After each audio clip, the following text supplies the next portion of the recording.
मंडळी, मी कोकणचा कोळी. स्वागत आहे तुमचं आपल्या युट्यूब चॅनलवरती. तर मंडळी, आज आपण आलोय ते म्हणजे एकदम खोल समुद्रात पापलेट आणि पाला मासेमारीसाठी. तर सकाळी लवकर जाळं टाकली होती, आता थोडा उजेडलाय. तर डायरेक्ट पहिली पापलेटची जाळे घेऊ, नंतर आपल्या दुसऱ्या जाळ्यांजवळ जाऊ. आता आपण पोचलोय ते म्हणजे आपले फायनली पापलेटच्या जाळीजवळ. तर डायरेक्ट जाळं घ्यायला सुरुवात करू. बघू पापलेट आज येतात काय.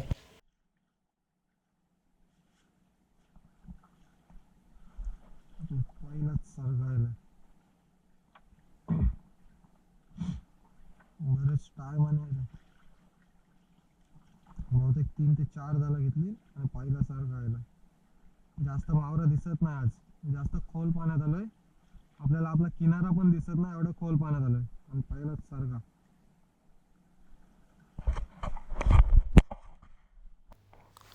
आपण आपल्या आता पापलेटची सर्व जाळं घेत आलोय. फक्त एकच सर्ग आलाय आपल्याला. आपल्या जाळावर डॉल्फिन सुद्धा होते. जर आपल्या जाळात का अडकला असेल तर डॉल्फिन सर्व मासे खाऊन टाकतात. आणि एकच पापलेट आज. खोल समुद्रात आलोय भरपूर, पण मच्छी काहीच नाही आपल्याला. तर फायनली आपण आपली पाल्यांची जाळं घ्यायला सुरुवात करतोय. पहिली पापलेटची जाळं घेतली. पापलेट काय आला नाही आपल्याला, फक्त एक पापलेट आलं एवढ्या जाळात. आता डायरेक्ट पाल्यांच्या जाळं घ्यायला सुरुवात केली. बघू आपल्याला आज पाले तरी येतात काय. आपल्याला खबर होती काय बाहेर पाले आहेत, तर आपण डायरेक्ट आज खोल समुद्रात आलो. पाल्यांची पण काही जास्त गॅरंटी नाही, कारण की आपल्या जाळांवर डॉल्फिन होते, गादे. ते काय असतील तर आपल्याला मच्छी काही येत नाही. बघू पाले तरी आज येतात काय. आपल्याला इथून किनारा पण दिसत नाही, एवढ्या लांब आलो आपण, पण मच्छी कायच नाही आज.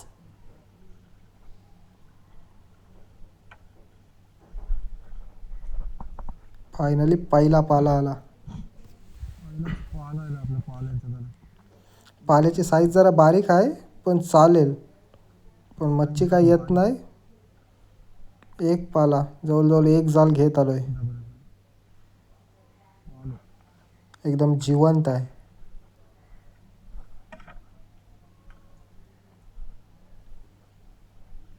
अजून आपली बरीच जाळं घ्यायची बाकी आहेत. जवळजवळ 17 ते 18 जाळं आहेत आपली.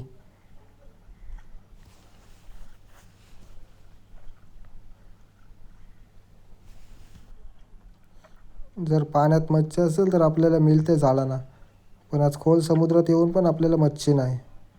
बघू पुढच्या टोकापर्यंत आपल्यालाच किती पाले येतात.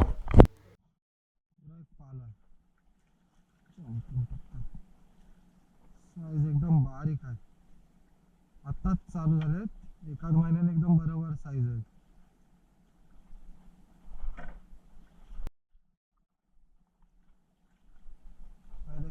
सुरमई एकदम मस्त, सुरमई ताजी जिवंतच आहे. आज आपण खोल समुद्रात आलोय. सुरमई देखायला दिसते तुम्हाला.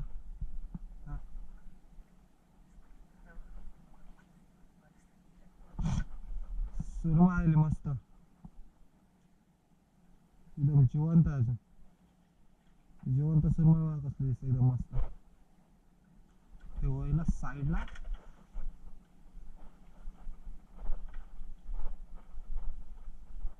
आणि पुढे पाला आहे. एकदम बारीक साईज आहे. आपली जाला जरा पातळ आहे, म्हणजे जालाचा जो फासा आहे तो जरा मोठा आहे आणि हा पाल्याची साईज जरा बारीक आहे, त्याच्यामुळे सारखं आपल्या जालांना लागत नाही. अजून 1 महिना जाईल बरोबर मोठा व्हायला.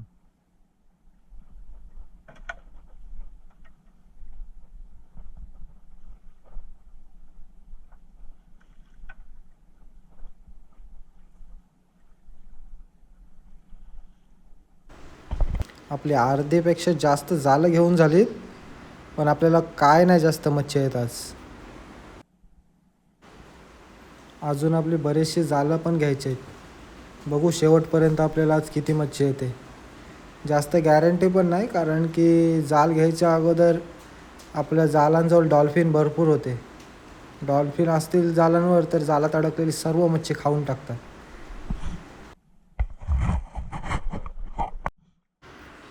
बरेच टायमाने आपल्याला आता एक पाला आला आहे. जवळजवळ 10-12 जालं घेतली, एक पण पाला नव्हता आला. आता आला आहे पाला एक. जास्त नाही, 2-4च आलेत आज. बघू आता शेवटला तरी काय येतात काय. या पाल्याची साईज जरा मस्त आहे. बघू शकता जवळजवळ अर्धा फुटापेक्षा जास्त मोठा आहे. अजून आपली 4-5 जाळं घ्यायची बाकी आहेत. बघू अजून काय येते काय. पुढे एक पाला आहे. साईज बारीक आहे जाम. तरी पण आता रेट चांगला मिळतो, पण जास्त येत नाही. 2-4 येऊन कसं काय चालेल, जास्त आले पाहिजेत तर फायदा. खोल समुद्रात आलो आहे, आपला पेट्रोल पण नाही सुटणार आज. भरपूर कमी मच्छी आहे. फायनली आपली सगळी जाळं घेऊन झालीत. तुम्हाला दाखवतो एकदा आपल्याला काय मच्छी भेटली. जास्त नाही, डायरेक्ट चाललो ते म्हणजे आता किनाऱ्याला. आणि ही आपली आजची मच्छी. बघू शकता जास्त नाही, 4-5 पाले आहेत आणि एक सुरमई. एकदम ताजी सुरमई. फ्रेश असल्यावर बघू शकता कशी शाईन करते. आणि हा पाला. पाल्याची साईज पण जरा बारीक आहे. आज आपण पापलेटची पण जाळी आणली होती, पण काय नाही, फक्त एक पापलेट आला. मंडळी फायनली आलोय ते म्हणजे आपण आपल्या घरी. आपल्याला जास्त काय मच्छी मिळाली नाही, जरा खोल समुद्रात गेलेलो, पण खोल समुद्रात जाऊन सुद्धा आपल्याला काहीच मच्छी नाही मिळाली. असंच असते, आज मच्छी आहे तर उद्या काय नाही, पण आज आपल्याला काहीच नाही मिळाली.